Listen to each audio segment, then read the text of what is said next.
What's going down, folks? It's your boy C back on the Madden 17 franchise, and we are back for week number 2 against the Arizona Cardinals, fresh off our week 1 victory against the Carolina Panthers. After an amazing 178-yard performance by Dre Eubanks, we're looking to start the season off 2-0 versus the NFC. Now, for the Cardinals, they come into this game after a pretty tough loss to the Bears in a game where they only scored 3 points the entire game. So if last week's an indicator on what's to come, this one might get out of hand early, folks. We'll see how it plays out, though. Now, getting into the gameplay, we come out on defense. Johnson gets the handoff to start the game and goes just about nowhere and gets tackled by Keanu Neal after a gain of 3, bringing up 2nd and 7 now. Griffin in the gun takes the snap, but he's under pressure and just barely gets rid of it, but that was really close to being a sack. Nice pressure by Taylor Till. So looking at 3rd and 7, Griffin takes the snap and completes a pass to a slot receiver, Lawton, for a first down.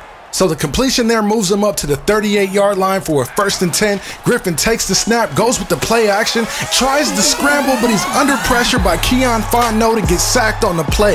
The second-year DN out of Penn State sheds the block by Mike Upati and chases down Robert Griffin III, taking him down for a sack. That was just a really nice effort by Fontenot because it knocks the Cardinals back to a 2nd and 18. They go conservative on the next play, dumping it short for a 3-yard gain, bringing up 3rd and long now. And this time, Taylor Till gets to Griffin for the sack. And he was pretty close to getting one earlier in the drive, but this time he's able to get home for his 2nd sack of the season. So after the sack by Till, the Cardinals go 3 and out. Swede fills it at the 21, reverses direction, trying to outrun the coverage, but he's going to get tackled at the 48-yard line. So not a bad return there by Swede because the offense gets it near midfield, and Eubanks gets his first carry of the day off a toss left, and he's going to be chopped down at the 44-yard line. So a gain of 8 on the play. So we go right back to it on the opposite side, and this time he's able to pick up the first down. So after a couple nice runs by Eubanks, Anderson comes out with the play action on the next play, trying to get it to Julio Jones, but the pass is just a little bit out of reach, and it falls incomplete, bringing up a 2nd and 10. Going back to the ground game with Eubanks, and this time he gets 4 on the play. So on 3rd down, Anderson takes the snap and throws complete across the middle of the field to Julio Jones, and that's going to be good enough for a first. Next play, 1st and 10, Eubanks carries it up the gut for a gain of 5. So we're setting up shop just inside the red zone at the 19. Anderson with the snap, dumping it underneath to Hooper there for a short completion, and now we're looking at 3rd and 4. Anderson makes a check at the line of scrimmage, takes the snap from center, drops back, but he's under pressure, trying to get it to Kevin Body for the first, but it's incomplete. So the drive stalls and we're forced to settle for 3 on our first drive of the game. Is not really the way that we wanted to start things off, but we'll take the 3 points. So getting back on defense here, the Cardinals try to come out with the running game to David Johnson, and Deion Jones is not having any of it, shutting that play down after a gain of 2. The next play on 2nd and 8, Johnson gets another carry, but this time it's Taylor Till on a tackle. Say that 3 times fast, as he's able to get to Johnson for a loss of 2 on the play. Now backed up to a 3rd and long, Griffin in the gun, gets rid of it, but there's a flag on the play, you guys, and the flag was thrown in the backfield, so it could be in the area of holding, and sure enough, that's what it's going to be. So what we're going to do, since the penalty occurred on 3rd down, is we're going to decline this penalty and we're going to take possession. So the Falcons offense takes the field once again here from the 30-yard line, and that is not the way that we planned on starting the drive. Giving up a sack on the play, looking at a 2nd and 21 now. So Anderson comes out in the gun in the 3-wide set, takes the snap, and gets a good chunk of that yardage right back with the completion of Julio Jones. Setting up 3rd and 5 now. Anderson dumps it off quick to Josh Gordon. He makes the grab, turns up field near the sideline, and he will not be caught, taking it all the way to the house for a 65-yard touchdown. So just when we needed a big play to give us a little bit of breathing room, Josh Gordon answered the bell. And like I've been telling you guys in the comments, as Deion Jones made a nice tackle there for a loss, we've got playmakers at just about every skill position you can think of. So a lot of the times, guys like Josh Gordon get completely forgotten about in the offense because there's really just too many mouths to feed. And to be honest with you guys, for that very reason, I'm thinking about moving on from Josh Gordon.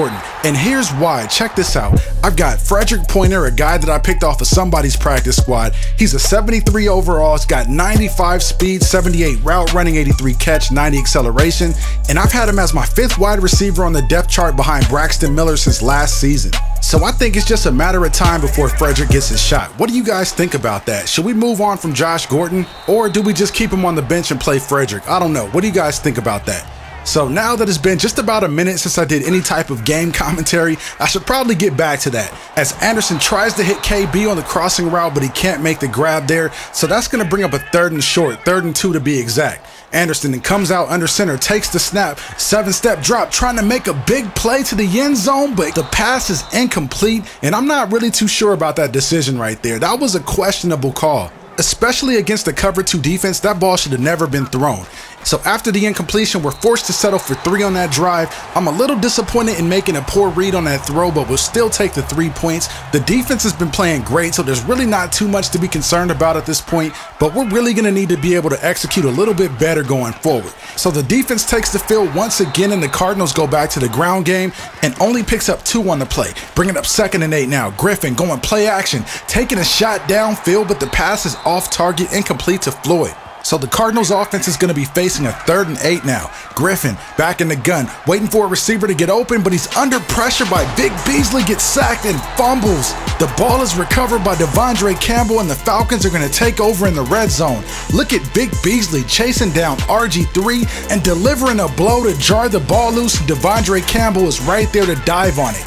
So taking over at the 19, Anderson comes out with a 3-wide set and delivers a pass to KB underneath. He makes the grab and takes it up to the 11-yard line. 2nd and 2 now. Anderson once again in the gun, going to Julio Jones across the middle, and this drive is officially knocking on the door. A couple plays later on 3rd and goal, Anderson looks to get rid of it quick, fires a dangerous pass, but is somehow caught by Josh Gordon for a score. Now, I just got completely bailed out on that play right there. That was another highly questionable pass, but Josh Gordon ended up making the play there.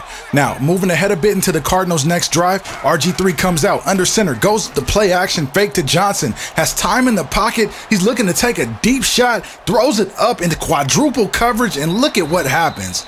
Are you kidding me? Madden just did it to me again, you guys, with the notorious non-responsive Y button. I was in perfect position for a user pick as the ball was coming down. I was pressing Y, but nothing happened. That has got to be one of the most frustrating things in this game. I really can't understand it. Why can't the game just do what it's supposed to do?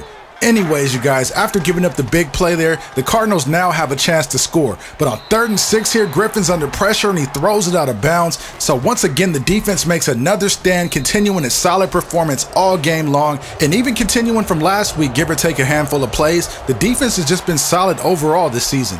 So on the next drive, Anderson takes the snap from center, fires a quick slant to Julio Jones, is caught. He breaks it into the open field to the 30, the 20, the 10, and he will dive into the end zone for a 76-yard touchdown.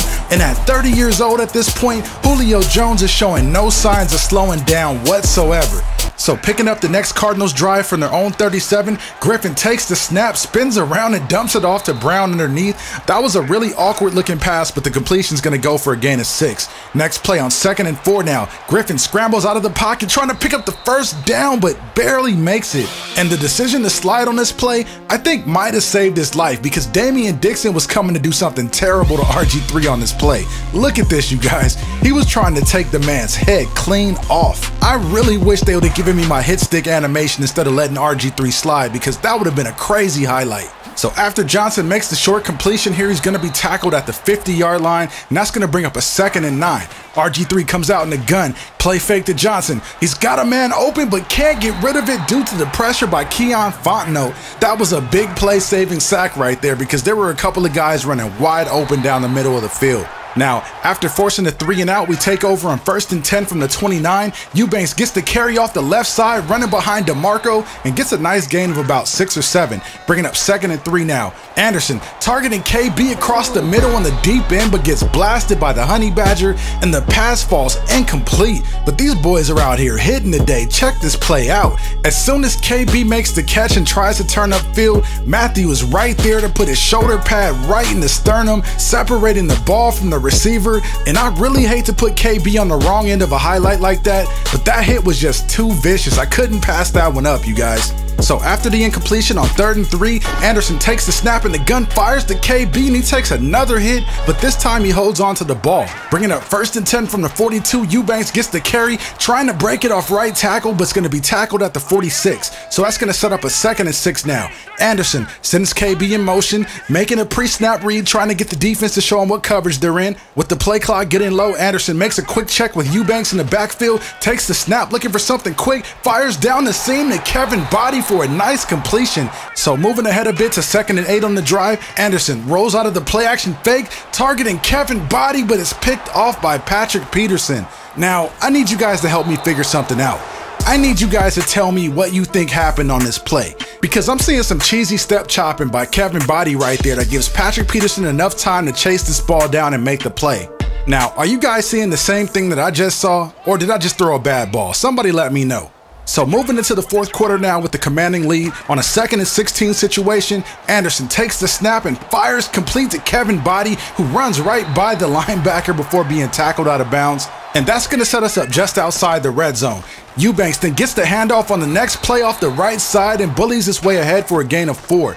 Still being aggressive on 2nd and 6, Julio Jones makes a nice catch in front of Patrick Peterson, taking us all the way up to the 4. So then on 1st and goal, Julio Jones gets open on a slant and Anderson puts it right on the money for another touchdown on the day. And this thing is officially out of hand.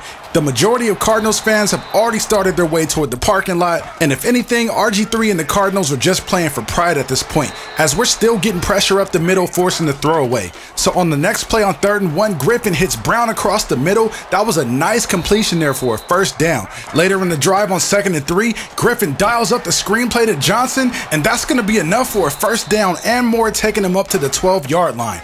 Next play, 1st and 10, Griffin looking to work the underneath, dumps it to Lawton, and that's going to pick up about 3 or 4 on the play. Next play on 2nd down, they try to hammer it in to Johnson. He picks up the 1st but can't quite punch it in. But on 1st and goal, I sell out to stop the run and they end up passing the ball to David Johnson, and he makes the grab for an easy score. But as they say, it's too little too late. The final score in this one, you guys, is 34-10 in a game that was completely a one-sided effort. I thought the Cardinals might take advantage of our slow start, but they never did, and we ended up running away with this thing in a blowout.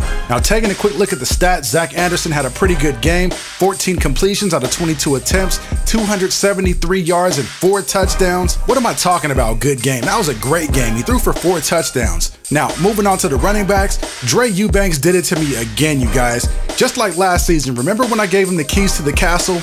It seemed like every 2 or 3 games he would have a really good game, but more often than not, these were the types of performances you would get out of him.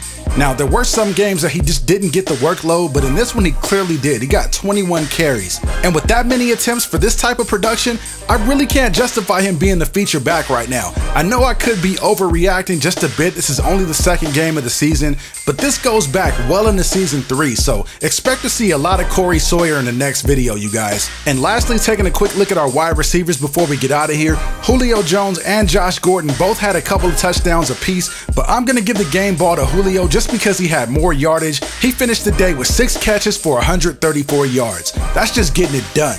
Anyways, you guys, that's all the time I got for this video. I hope you guys enjoyed it. Don't forget to like, share, comment, and subscribe. I'm signing off, and I'll see you in the next one.